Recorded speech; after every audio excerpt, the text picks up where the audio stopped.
hasil laporan kegiatan yang telah saya lakukan selama 1 minggu depan.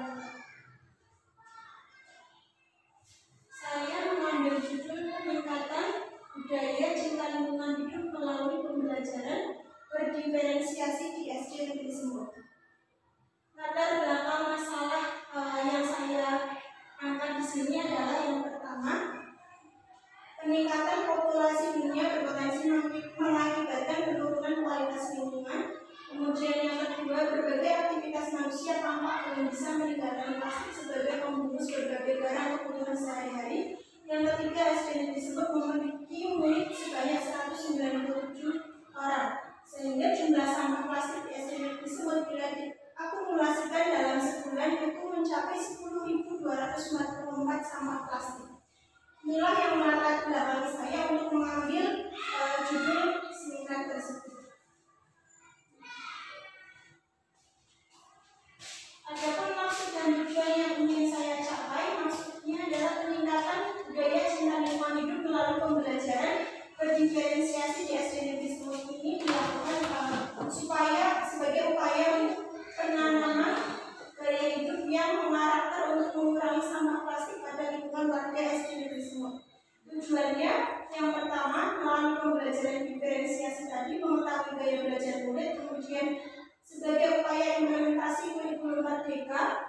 Yang ketiga, murid memiliki keberanian untuk mengungkapkan hasil pemikirannya. Yang keempat, budaya cinta lingkungan hidup bisa diterapkan oleh warga SD Negeri Semut secara berkelanjutan. Tugas dan fungsi PPPK, tugasnya ada 3, yaitu melaksanakan kebijakan publik, memberikan pelayanan publik, mempererat persatuan dan kesatuan negara Kesatuan Republik Indonesia. Sedangkan fungsinya pelaksanaan kebijakan publik, pelayanan publik, perekat dan pemersatu bangsa. Misi Kabupaten Pekalongan ada 11. Jadi rencana kerja yang akan diambil untuk kemarin kegiatan itu mengacu pada 11 misi ini.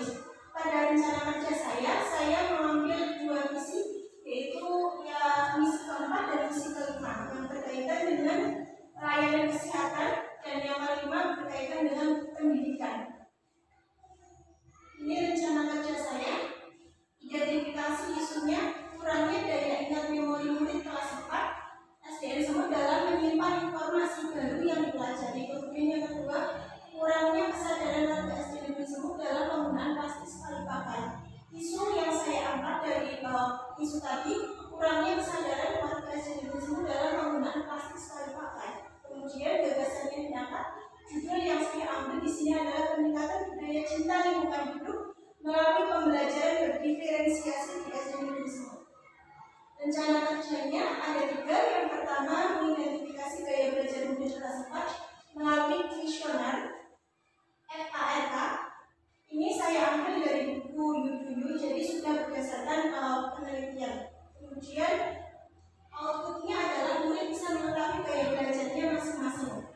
Keterkaitan substansi mata pelatihan, orientasi pelayanan, kompeten dan adaptif, kontribusi terhadap misi organisasi yaitu Kabupaten Pekalongan mendukung misi Bupati nomor 5.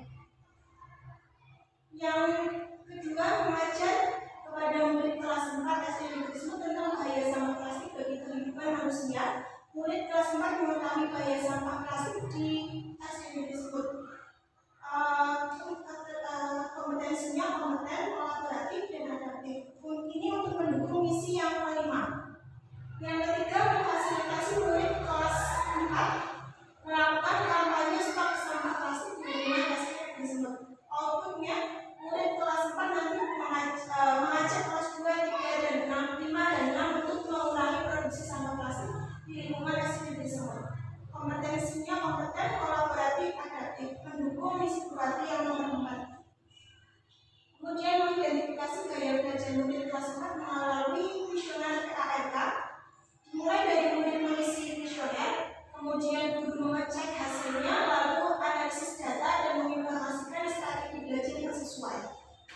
Di kegiatan pengisian kuesioner yang saya lakukan, kemudian ini hasilnya. Jadi dari hasil itu bisa diketahui bahwa dalam satu kelas gaya belajar murid itu bermacam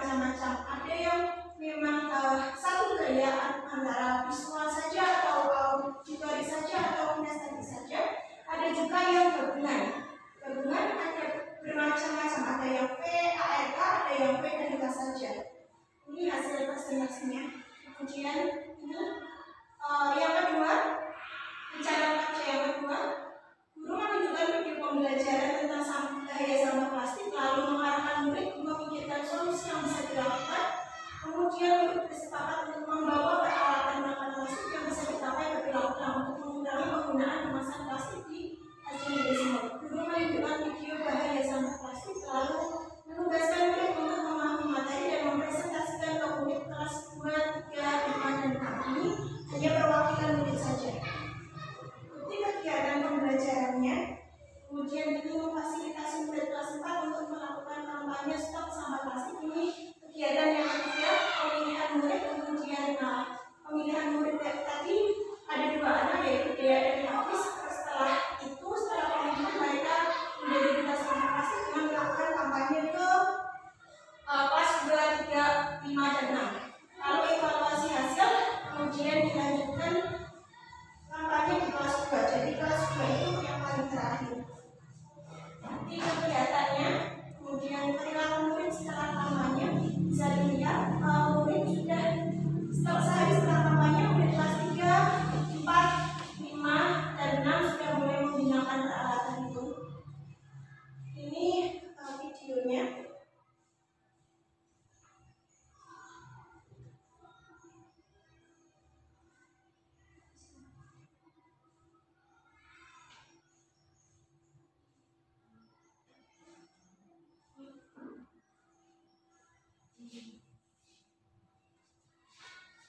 Di sini cukup kelihatan bahwa tidak hanya 1-2 murid, tapi ini sudah mulai dilakukan oleh sebagian besar murid, kecuali kelas 1, karena kelas 1 saya rasa belum bisa untuk melakukan itu, mengingat ada kegiatan mencuci piring. Bahayanya kalau misalnya itu satunya kurang bersih dan kotoran, sehingga saya putuskan untuk kelas 2, 3, 4, 5, dan 6. Di halaman pun saat istirahat terlihat cukup bersih dibandingkan dengan sebelumnya, di mana sampah plastik itu berserakan sehingga perlu disapu berkali-kali. Cuman di sini berarti perlu disediakan perlengkapan cuci piring di depan kelas. Setiap harinya perlu diisi ulang seperti itu. Terima kasih. Sekian hasil seminar dari